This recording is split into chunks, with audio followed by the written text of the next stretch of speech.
प्रकाशिक माध्यम भाग एक का दूसरा भाग ये है उसी पाठ का, प्रकाश के परावर्तन का है।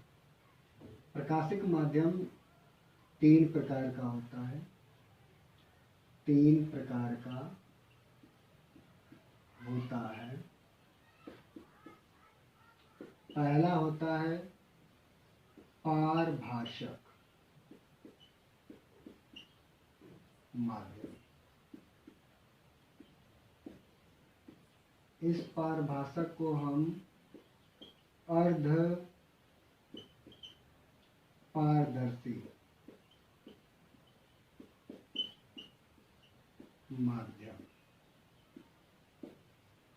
भी कह सकते हैं। दूसरा होता है पारदर्शी माध्यम और तीसरा है अपारदर्शी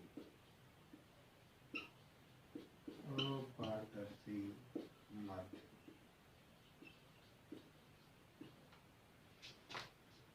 पारभाषक का मतलब कुछ किरणें दूसरी तरफ जाएं और कुछ किरणें रुक जाएं। मतलब आधी आंशिक किरणें पार करें और आंशिक किरणें रुक जाएं। कुछ किरणें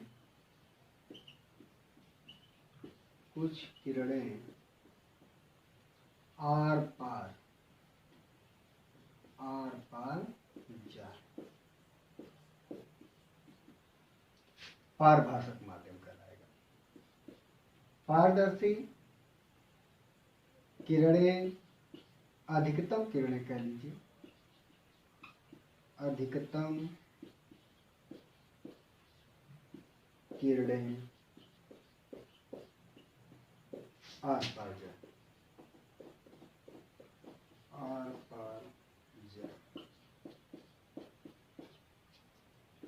अपारदर्शी किरणें आर पार न जाए। किरणें आर पार न जाए किसके? किसी माध्यम के। पारभाषक में एग्जाम्पल जैसे तेल लगा हुआ कागज,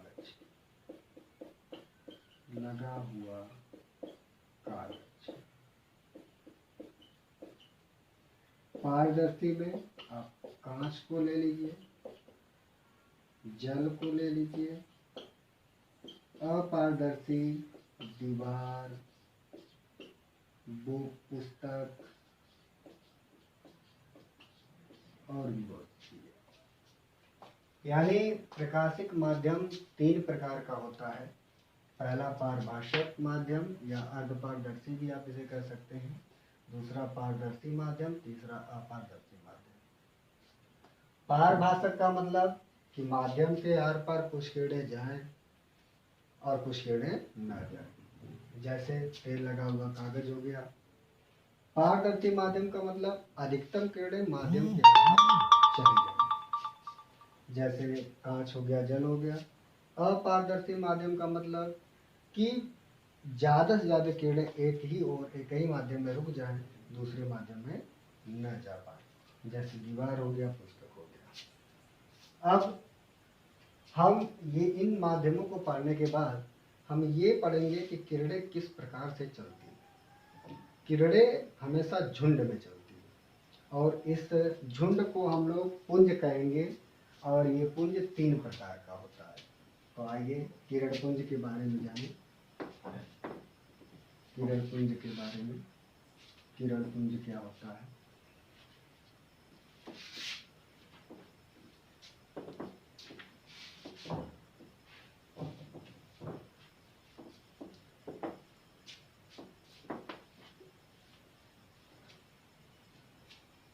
किरण पुंज,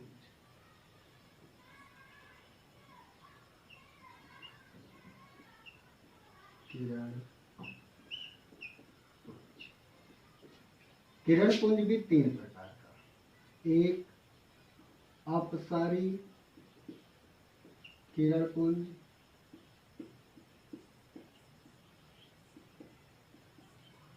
दूसरा अभिसारी,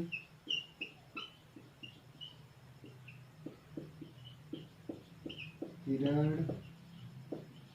पुंज, तीसरा समांतर किरण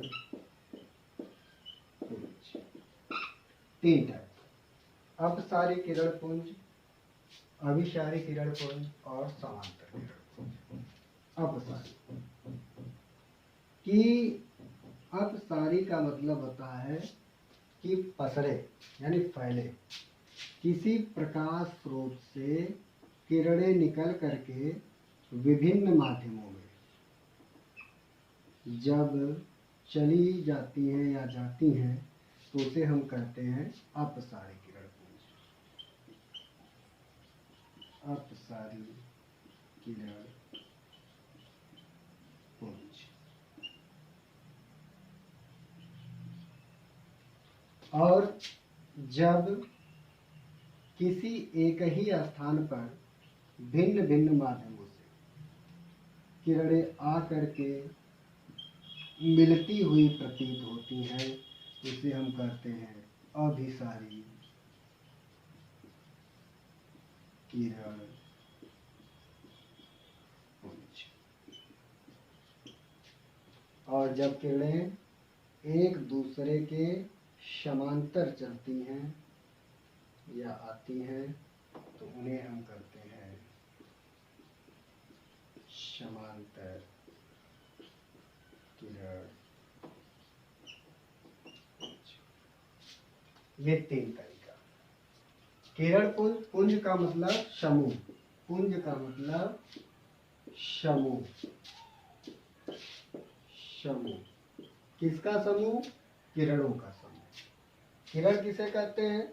जो रेखाएं या जो बिंदुओं का समूह एक ही दिशा में बढ़ता है और उसकी एक दिशा स्थिर होती है तो उसे हम कहते हैं किरण। अब ये जो किरणें होती हैं हमेशा बाईं तरफ से चलती हैं।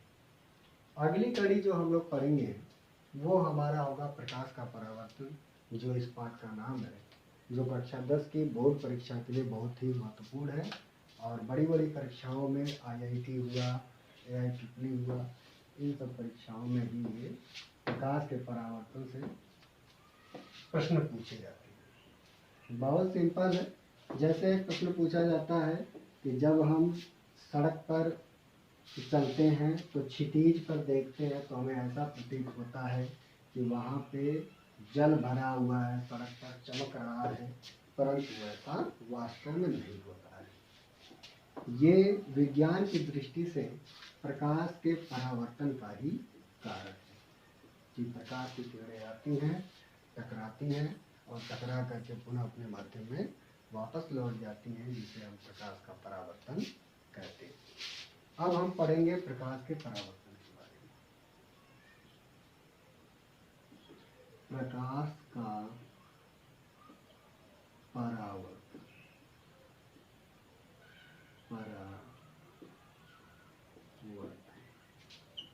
ये इम्पॉर्टेंट है कक्षा 10 की परीक्षा के लिए। प्रकाश का परावर्तन, इसके लिए क्या करते हैं, एक समतल दर्पण लेते हैं।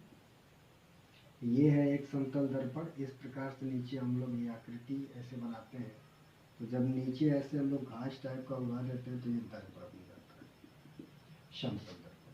कोई एक बिंदु, इस बिंदु पर में एक प्रकाश की किरण इधर से आ रही है, आने वाली इधर सूर्य होता है, ये हमारा सन है, हमेशा बाएं से दर्शाते हैं। आने वाली किरण को आपतित किरण, आपतित किरण, और टकरा करके जाने वाली किरण को परावर्तित किरण, परावर्तित किरण कहते हैं। जहाँ पे ये दोनों काम हो रहे हैं वहाँ पे एक हम लोग लंब खींचते हैं, लंब खींचा जाता है। ये मैंने एक लंब खींचा जिसे हम लोग नाम देते हैं अभिलंब का, अभिलंब। अभिलंब और आपतित किरण के बीच के कोण को आपतन कोण कहते हैं, जिसे हम लोग आई से दर्शाते हैं। ये कहलाता है आपतन कोण। आपतन कोण। और अभिलंब और परावर्तित किरण के बीच के कोण को आर कहते हैं, जिसे हम लोग कहते हैं परावर्तन कोण। परावर्तन कोण। परिभाषा बड़ी सरल है इसकी। किसी समतल दर्पण पर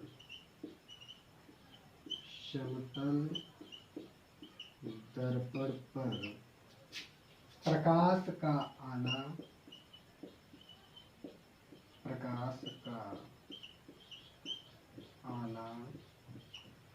टकराना और टकराकर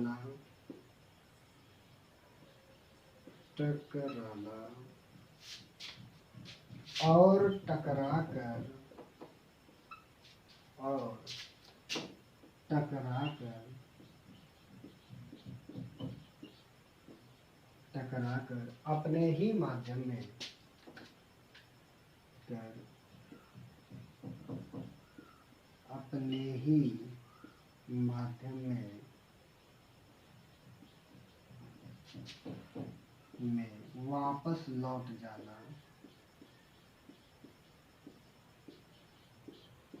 वापस लौट जाना, प्रकाश का परावर्तन कहलाता है। प्रकाश का परावर्तन कहलाता है।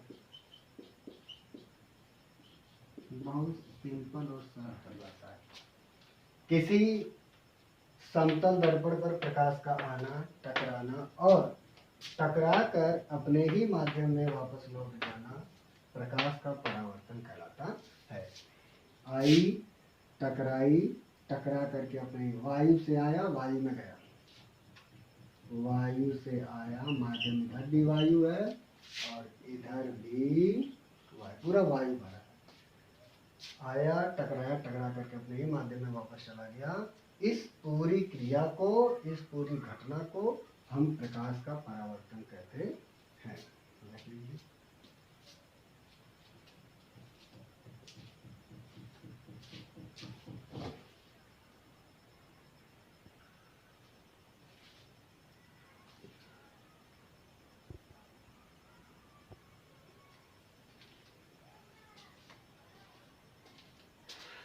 प्रकाश का परावर्तन। प्रकाश के परावर्तन का दो नियम होता है। पहला नियम होता है कि आपतित किरण, परावर्तित किरण तथा अभिलंब बिंदु तीनों एक ही तल में होते हैं। और दूसरा नियम होता है कि आपतन कोण आई परावर्तन कोण आर के सदैव बराबर होता है। मतलब कोण आई बराबर कोण, ये होता है परावर्तन का। अब हम लोग गोलीय दर्पण के बारे में जानेंगे। गोलीय दर्पण क्या होता है?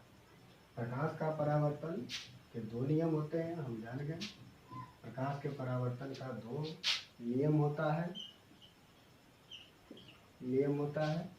पहला नियम आपतित किरण, परावर्तित किरण तथा अभिलंब बिंदु तीनों एक ही तल में होते हैं। दूसरा नियम होता है आपतन कोण आई परावर्तन कोण आर के सदैव बराबर होता है, यानी कि कोण आई बराबर कोण। अब हम धीरे धीरे दर्पण की तरफ बढ़ेंगे। तो दर्पण एक ऐसी युक्ति है जिसमें किसी भी वस्तु का प्रतिबिंब बन सकता है और हम बनाते भी। मुख्यतः ये जो दर्पण होता है ये खोखले दर्पण से टूटा हुआ होता है। खोखले दर्पण का एक भाग होता है और यह दर्पण तीन प्रकार का मुख्य रूप से हो सकता है, समतल, उत्तल और अवतल। वैसे इनको जोड़ करके भी कई दर्पण बनाए जा सकते हैं। फिर अब हम जानेंगे गोलीय दर्पण के बारे में।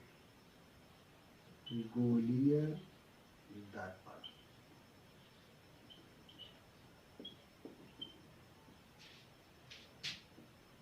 खोखले दर्पण के किसी एक भाग को गोली दर्पण कह सकते हैं। खोखले दर्पण का, खोखले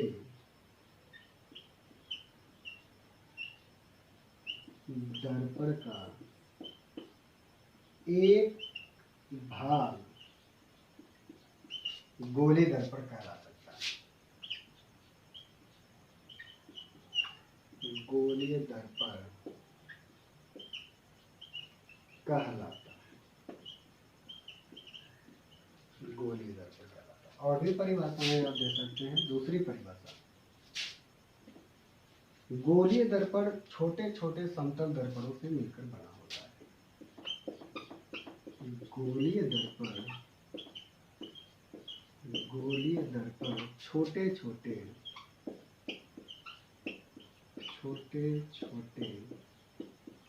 समतल दर्पणों,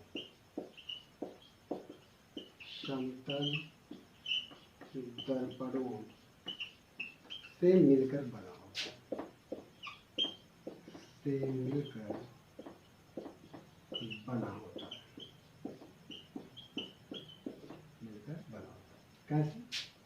ये मान लीजिए एक दर्पण है मेरे पास, ये पेंट लगाना बहुत जरूरी है। ये सिल्वर आयोडाइड का इस पे पेंट लगा होता है, जिसके कारण जो प्रकाश की किरणें इस पर आती हैं तो परावर्तित होकर के फिर वापस आती हैं और हमारा प्रतिबिंब या किसी वस्तु का प्रतिबिंब इस दर्पण पर बनता है। ये पेंट लगाना बहुत जरूरी है। पेंट नहीं लगाएंगे तो ये दर्पण नहीं कहलाएगा, तो इसका कुछ और ही नाम पड़ेगा। लेंस भी ये बन सकता है, क्योंकि लेंस में पेंट नहीं लगता है और उससे किरणें आर पार चली जाती हैं। अब इसमें मैंने कहा छोटे छोटे समतल दर्पणों से मिलकर बना होता है। तो एक ये छोटा सा भाग आप पकड़िए, देखिए एक समतल टाइप का है, ये छोटा सा पकड़िए, ये भी देखिए समतल टाइप का है, ये भी समतल टाइप का है। यानी छोटे छोटे समतल दर्पणों को हम लोग मिलाते हैं तो एक गोली दर्पण का निर्माण होता है। ये जो गोली दर्पण है ये 3 प्रकार का होता है, 3 प्रकार का हो सकता है, प्रकार का होता है। पहला समतल से शुरू कर देते हैं, समतल दर्पण, समतल दर्पण। दूसरा अवतल दर्पण, अवतल दर्पण। और तीसरा उत्तल दर्पण। समतल जो समान रूप से हो, समान झुकाव हो या समान हो, यानी प्रकाश की किरणें आए और परावर्तित होकर के फिर उसी माध्यम में वापस चली जाए। अवतल जो जब उभरे हुए भाग से परावर्तन होगा तब अवतल, और जब दबे हुए भाग से परावर्तन होगा तब उत्तल। मतलब अवतल दर्पण को हम कह सकते हैं दबे हुए भाग पर पॉलिश लगी, दबे हुए भाग पर पॉलिश लगी,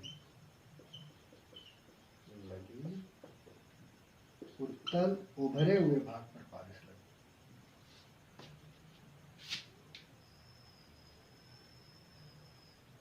नहीं, जब दबे हुए पे, ये उल्टा हो गया, सॉरी।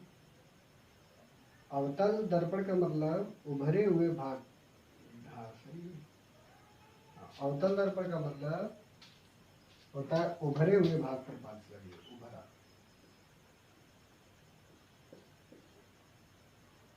उभरे हुए भाग पर पॉलिश लगी हो तब अवतल, और दबे हुए भाग पर, दबे हुए भाग पर पॉलिश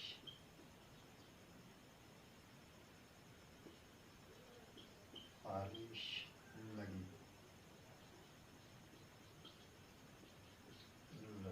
तब हम उसे कहते हैं उत्तल। जैसे ये दबा हुआ भाग, ये दबा हुआ है, दबा हुआ भाग दबे पे लगा तो इससे होगा परावर्तन, तो ये कहलाएगा उत्तल, उत्तल दर्पण। अगर ऐसे रहता तो इधर पॉलिश लगी रहती,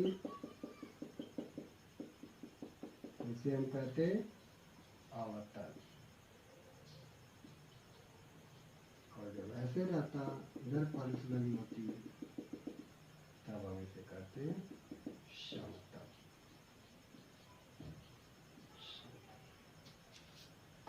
ये वाला चैप्टर जो है आपका क्लोज हो गया, खत्म हो गया।